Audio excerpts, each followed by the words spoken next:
adik-adik sekalian, berjumpa lagi dalam channel saya. Terima kasih sudah berkunjung di sini.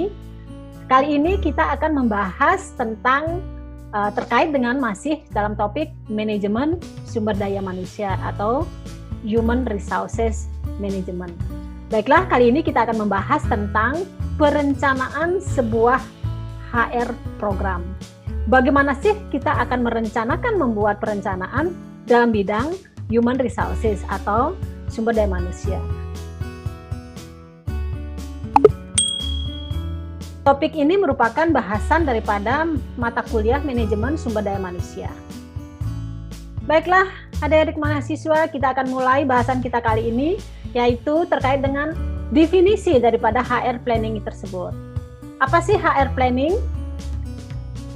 HR planning atau perencanaan program manajemen sumber daya manusia merupakan sebuah proses di mana divisi Human Resources ini memastikan kepada organisasi untuk benar-benar organisasi tersebut mendapatkan jumlah karyawan yang tepat sesuai dengan bidangnya, ditempatkan di tempat yang tepat pada waktu yang tepat. Jadi definisi ini juga memberikan penjelasan tentang proses di mana sebuah organisasi itu memberikan keputusan bagaimana organisasi dapat berubah dari posisi HR atau sumber daya manusia atau karyawan yang dimiliki saat ini ke kebutuhan daripada SDM di masa depan. Adik-adik sekalian, mengapa sih perencanaan itu dibutuhkan? Sebuah organisasi memerlukan sebuah perencanaan HR untuk memastikan bahwa pekerjaan HR atau pekerjaan seluruh divisi yang ada dalam organisasi tersebut dapat berjalan dengan lancar. Adanya kebutuhan daripada karyawan yang segera harus di-replace atau digantikan. Misalnya, karyawan yang dengan skill saat ini butuh digantikan dengan karyawan yang memiliki skill lebih yang sesuai dengan posisi itu. Setelah itu mungkin di dalam organisasi tersebut ada yang resign atau meninggalkan organisasi sehingga orang-orang atau karyawan ini perlu digantikan. Alasan berikutnya mengapa diperlukan perencanaan adalah untuk memastikan bahwa kebutuhan karyawan tersebut terpenuhi pada saat organisasi melakukan ekspansi atau pengembangan lebih lanjut. Juga adanya kebutuhan yang tidak bisa ditempati oleh karyawan saat ini. Mungkin kebutuhan organisasi yang semakin berkembang membutuhkan karyawan yang dengan skill yang lebih daripada human resources atau kebutuhan SDM yang ada saat ini. Alasan berikutnya juga menyebutkan bahwa untuk memenuhi daripada kebutuhan atau posisi organisasi yang ada. Di samping itu, perencanaan HR juga dibutuhkan untuk memprediksi kebutuhan tenaga kerja saat ini dan di masa depan. Jabatan yang dibutuhkan untuk diisi dan ketersediaan tenaga kerja di lapangan. Artinya, apabila organisasi itu berada di remote area misalnya, dia membutuhkan seorang kualifikasi yang tertentu. Apakah di sini diprediksinya harus betul-betul apakah di lingkungan tersebut bisa didapatkan tenaga kerja? Apakah tersedia di daerah tersebut? Ataukah tenaga kerja perlu didatangkan dari daerah lain? Di sini dibutuhkan sebuah prediksi yang akurat dari HR divisi kebutuhan organisasi di saat itu. Baiklah adik-adik, kita akan melihat sekarang perbedaan organizational planning dengan HR planning. Apa bedanya perencanaan organisasi dengan perencanaan bidang HR? Organisasi memiliki sebuah rencana strategik untuk menjalankan bisnis mereka.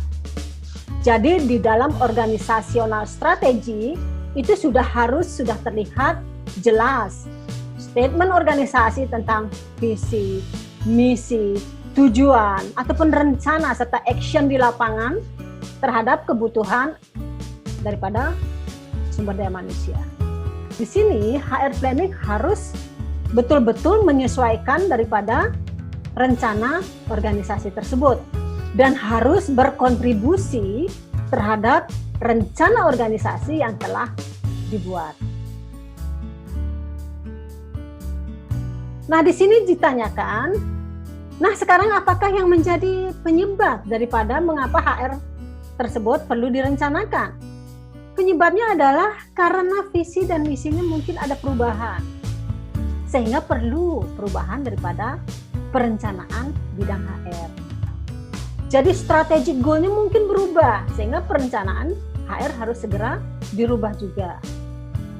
Sehingga apapun yang menjadi perencanaan HR harus sesuai dengan rencana organisasi, misalnya di dalam hal policy atau peraturan daripada HR itu sendiri di dalam hal rekrutmen, promosi, atau manajemen karir, perencanaan dan sebagainya. Jadi di sini adik-adik, HR planning tersebut menjadi proses utamanya apa? Mereview. Harus segera daripada mereview apa sih strategic plan organisasi tersebut. Setelah itu harus mereview situasi HR saat ini. Situasi HR artinya harus mereview juga daripada kebutuhan organisasi strategic planning yang sudah dibuat. Setelah itu HR proses ini harus betul-betul menentukan apa sih supply and demand-nya sumber daya manusia. Sampai itu juga harus semua perencanaan itu sesuai dengan kebutuhan daripada divisi HR itu sendiri. Berikutnya prosesnya adalah mengimplementasi plan dan juga terakhir adalah mengevaluasi apakah rencana tersebut sudah sesuai dengan tahapan awal. Misalnya sesuai dengan rencana awal yang sudah dibuat, implementasinya bagaimana, terakhir evaluasi, rencana tersebut sudah dijalankan misalnya. Baiklah adik-adik, dalam membuat sebuah perencanaan HR, ada beberapa time frame yang bisa dilakukan. Misalnya, short term, dia harus bisa merencanakan sebuah organisasi HR tersebut, short term-nya 0 sampai 2 tahun. Misalnya dia membuat rencana bisa dilakukan sampai 2 hingga 5 tahun. Dan juga pada long term misalnya, di atas 5 tahun dia sudah merencanakan, kebutuhan organisasi seperti ini, kita harus memenuhi kebutuhan SDM tersebut. Nah, adik-adik sekalian para mahasiswa, perencanaan HR itu apa-apa saja sih yang akan perlu direncanakan? Banyak hal dalam kegiatan HR yang perlu direncanakan. Ini hanya beberapa contoh, misalnya rekrutmen dan seleksi, employee engagement, training and development, compensation and reward, career planning, appraisal atau penilaian kinerja, industrial relation, hubungan ketenagakerjaan, dan juga budgeting. Jadi HR manager ataupun karyawan HR harus memperhatikan semua fungsi-fungsi atau tugas kerja mereka untuk membuat perencanaan yang sesuai dengan rencana organisasi. Yang terpenting adik-adik sekalian, apapun perencanaan yang dibuat oleh HR harus sesuai dengan atau mengikuti daripada bisnis strategi sebuah organisasi. Yang kedua, juga harus daripada Human Resources Program tersebut membuat kenyamanan daripada top management. Artinya, rencana-rencana daripada organisasi harus diikuti, harus sesuai dengan perencanaan HR itu sendiri. Yang terakhir, jadi bisnis objektif atau tujuan akhir sebuah organisasi harus bisa diikuti, diimplementasikan dalam pelaksanaan tujuan daripada HR itu sendiri. Jadi kesimpulannya adik-adik para mahasiswa sekalian, bahwa perencanaan HR itu sangat dibutuhkan. Apapun yang menjadi perencanaan yang dibuat oleh HR manager atau divisi HR harus mengikuti semua tujuan daripada organisasi. Jadi apapun tujuan strategic planning sebuah organisasi harus sesuai dengan perencanaan HR yang dibuat. Nah, adik-adik sekalian, demikian pembahasan materi kita kali ini terkait dengan mata kuliah Manajemen Sumber Daya Manusia dengan topik perencanaan manajemen sumber daya manusia atau HR planning. Sampai jumpa pada pembahasan topik-topik berikutnya. Sampai jumpa.